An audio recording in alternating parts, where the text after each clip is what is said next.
Along these quiet and posh streets of London, it was supposed to be a protest like all others, until a protester doused herself with petrol and attempted to set herself ablaze.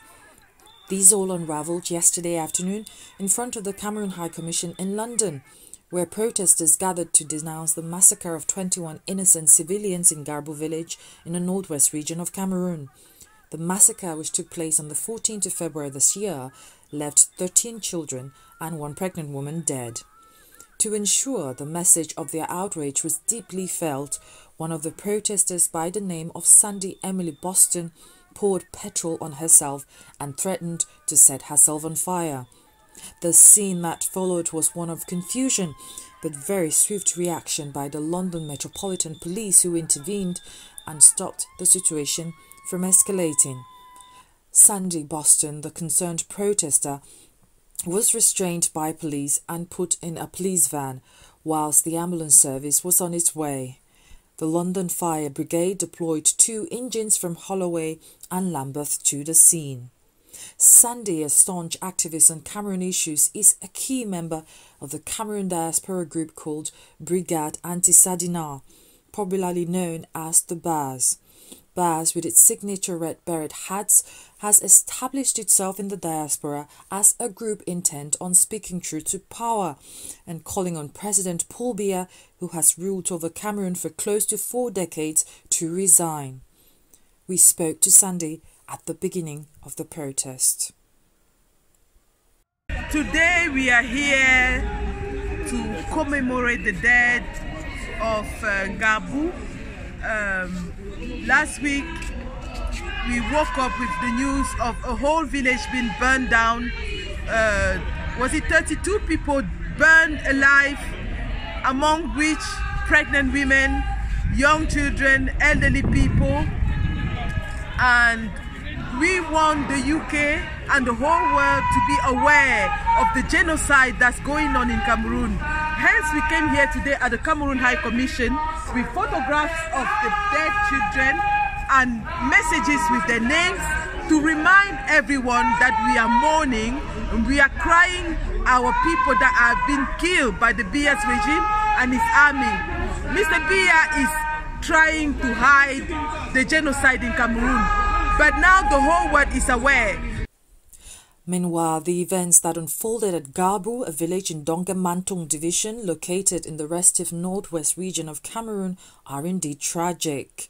According to the residents of Ngarbuh, the attack was to punish civilians for protecting separatist fighters. Witnesses say that between 10 to 15 soldiers of the elite unit of the Cameroon Army called the Rapid Intervention Battalion and at least 30 armed Fulani men attacked Ngarbuh in the wee hours of the morning of 14th of February. 5 properties were burned, some looted and residents beaten. A family of 7 people, which included 5 children, all under the age of 12, were killed by the soldiers and armed Fulani men. In another house, 7 children and 2 women met their death.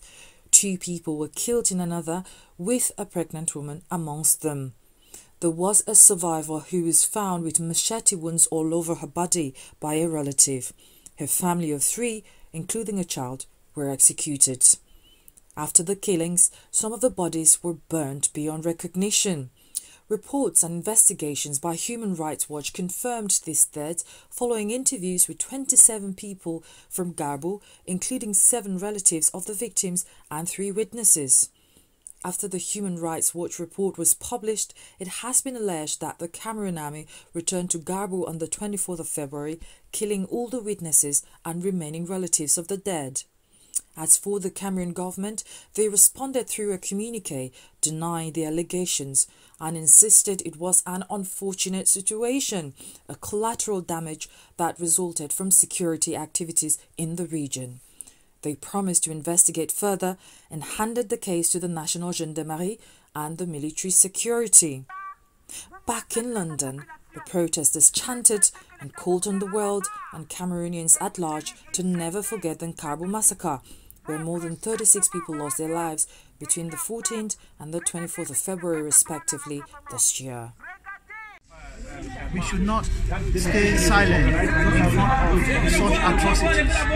And that is why we are here to say enough is enough. Something has to be done. And this thing should be an inclusive dialogue with everyone. We need a solution. The solution would not be throwing in everyone in jail. The solution will not be insulting and intimidating other people from other provinces or regions. The solution will come when we start talking to each other.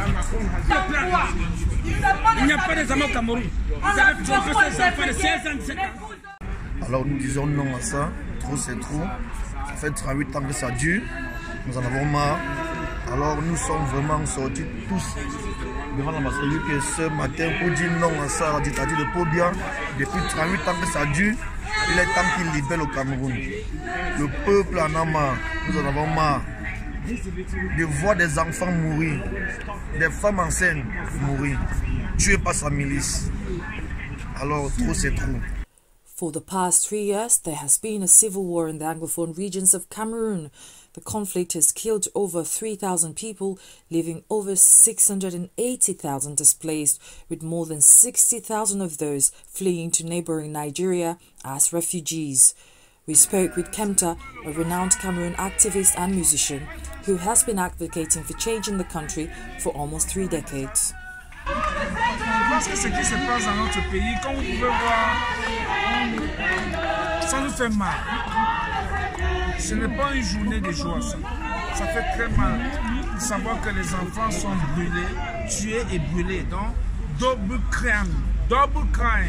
On tue et on brûle. Nous sommes juste venus pour commémorer la mémoire, n'est-ce pas, de ces nombreuses familles qui sont parties comme ça. Et nous pensons que ce régime va payer très cher. Et nous n'allons pas le pardonner. Et je pense que nous sommes déjà vers la fin de ce combat. Avec le mouvement que Calibri a posé l'autre jour, il a déstabilisé tout un gouvernement. Et moi je leur dis aujourd'hui que ce n'est que le début. One of the organizers of the protest had been in touch with the London Metropolitan Police ahead of the event. In an email communication, they indicated that an activist had expressed plans to set themselves on fire but were talked down.